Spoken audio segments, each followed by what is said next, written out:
Hey there, Square Army, how's it going for today? We are doing upgrade guides for the commander decks from a Murders at Karlov Manor. This is the Deadly Disguise commander deck. You can join the Squirrel Army by subscribing. Alright, so the Deadly Disguise commander deck is a Naya Precon deck that they've released.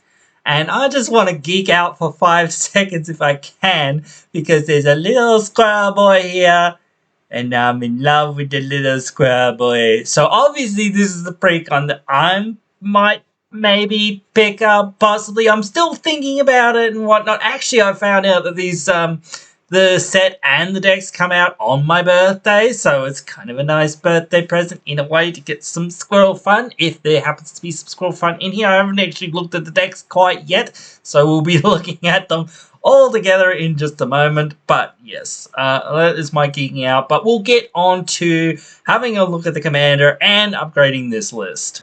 Alrighty, so I've already discussed this commander in a previous video, so I should be putting a little bar up there somewhere, a little tag there somewhere for you guys to go and check out the video that I've already done discussing this commander.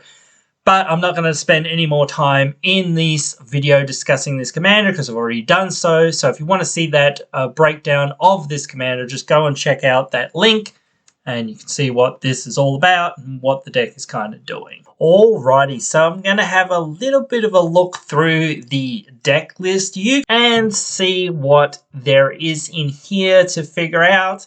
If you guys wish to, you guys can find these deck lists just by Google searching them up. But I don't think that this is the best way to kind of see what's really going on. I think this is a better way to sort of visualize what's kind of going on.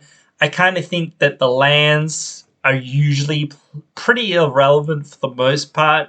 We know what we're going to cut in the lands if we're going to cut anything. We're just going to cut the bad tap lands and whatnot. But I'm going to look through the list here and see what there is in here, because they've reprinted a few good things so far as what I can see already that work well for this strategy, and a couple of good cards for it that I think just help out the general colors and the general strategy.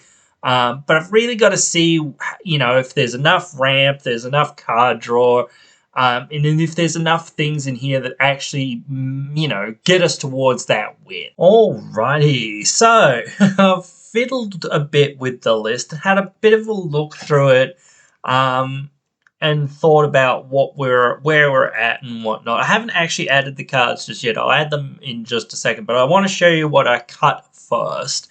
But as always, before I get too far into discussing what I'm taking out, what I'm putting in and all that stuff, if you're not super interested in hearing what I have to say about like what's in, what's out, all that stuff, you can always just check out the deck list down there in the comments below. If it's not there, yell at me and say, hey, where's the deck list or whatever, and I'll shoot it right up there, but whatever. It should be there. But anyway, okay. What I cut. I decided to cut Arcane Signet because there was a couple of cool morph cards that I was like, I want to fit these in, and I think, or disguise cards, and I was like, I want to fit those in and be more synergistic to what we're kind of doing and whatnot. And it was the only other mana rock or whatever that was kind of here that I kind of felt like, I don't know about this. Like, we don't really need it per se. That much. I don't really think it adds anything to our strategy, so it's just generically good, and that's okay. Like, you could cut out, like, Nature's Law or 3 Visits or whatever, or maybe even Sakura Tribald or whatever, but I just decided to cut Arcane Signet out. You could even cut out Wild Growth, I guess. I don't know, but whatever, I just decided to cut that out.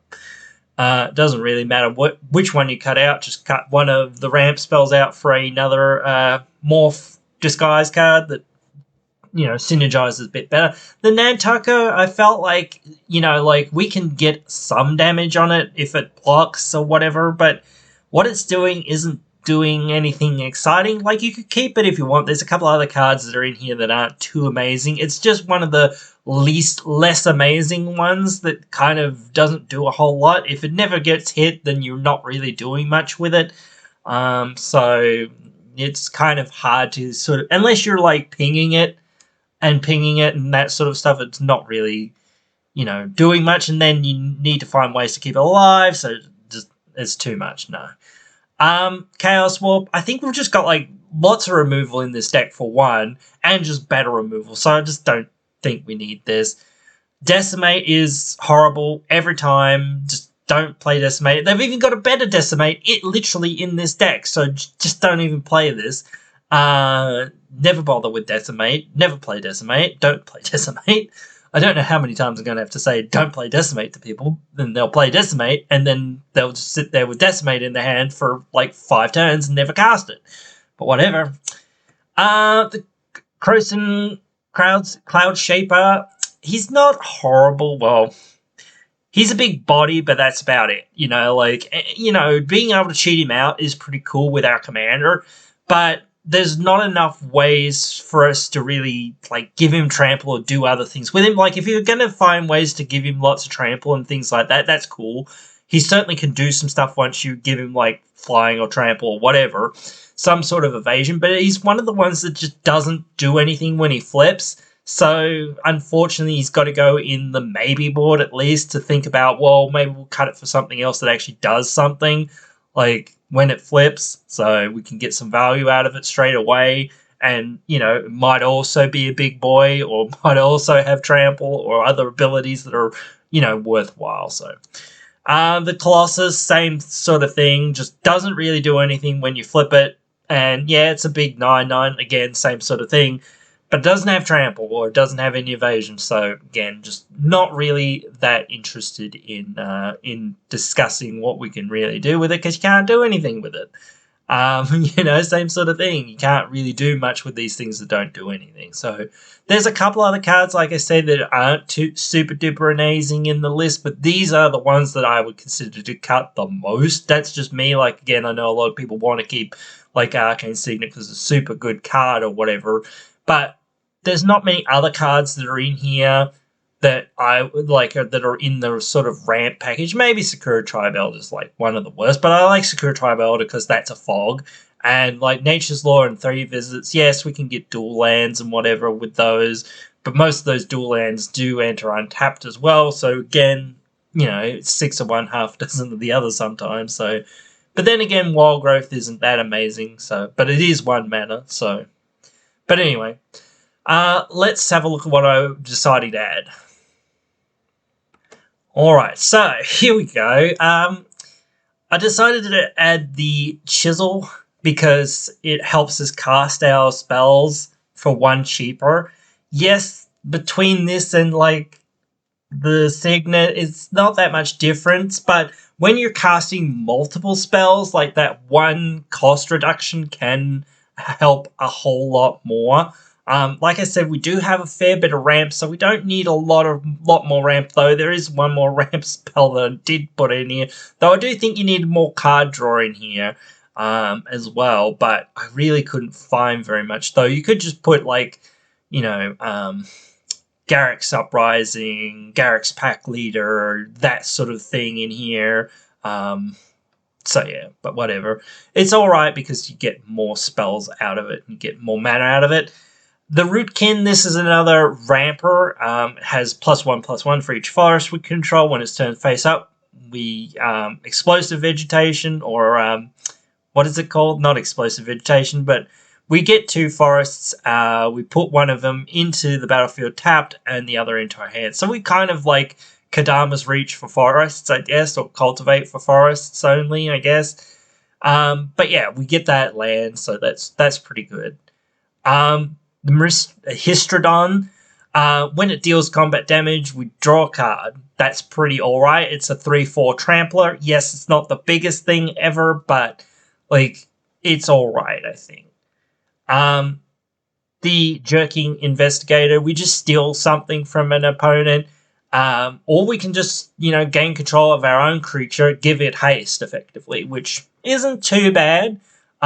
Either, but we can just steal somebody's blocker or whatever as well, and just turn their blocker against them, things like that. So it's alright, I guess. The Performer, it deals a bunch of damage to our opponent. It's like Warstorm Surge, but for morphs. So that's pretty cool. Well, it's actually each opponent, but whatever. That same sort of thing is really quite strong, I think, and something you want to look for, I think. The Gatekeeper, this one, when it flips over, we exile a non-land permanent, and if we controlled it, we return it to the battlefield. Otherwise, its control gets a 2/2, with no other abilities or whatnot. Now, there are a few other Morph and Disguise cards that I was like a little bit on the fence about, and thinking, well, maybe this could go in and whatnot. So there are a couple more ones that are out there that aren't too terribly bad. Or there's some other ones that are kind of work with morphs. Like Jasmine, and like Ruxer maybe-ish, I guess. There's a few other ones here and there like that do seem to have some abilities that kind of work similar or work kind of with morphs, but I don't know whether their abilities carry over, especially the unblockable and that sort of thing, and the +1/+1, because once you flip them over, they now have abilities, or some of them don't, but like that might be a reason to run some of the ones that don't have abilities, perhaps. But I'd rather actually our cards mostly have abilities anyway. But when they're face down, I don't know whether they retain the properties that they would have held, since they now have abilities mostly. So unless you're already like attacking with them and they're already effectively unblockable, or whatnot, so I don't think they lose that, or whatever, until the end of turn. I'm not too sure how like it works, but anyway, those are a couple cards that I do think could be all right in this sort of deck. There's obviously things like Oran Frostfang and things like that or whatnot, but there's a bunch of other things that could go in, but it's always like choosing between kind of what you're kind of doing and why. Even like Mentor of the Beak's not too bad, I don't think, because you can just draw cards whenever you play one of your morphs. But anyway, that is the list here for today. Let me know what you guys think of the list. Write your thoughts down there in the comments below. Hope you've enjoyed. Hope you'll join me again in another one.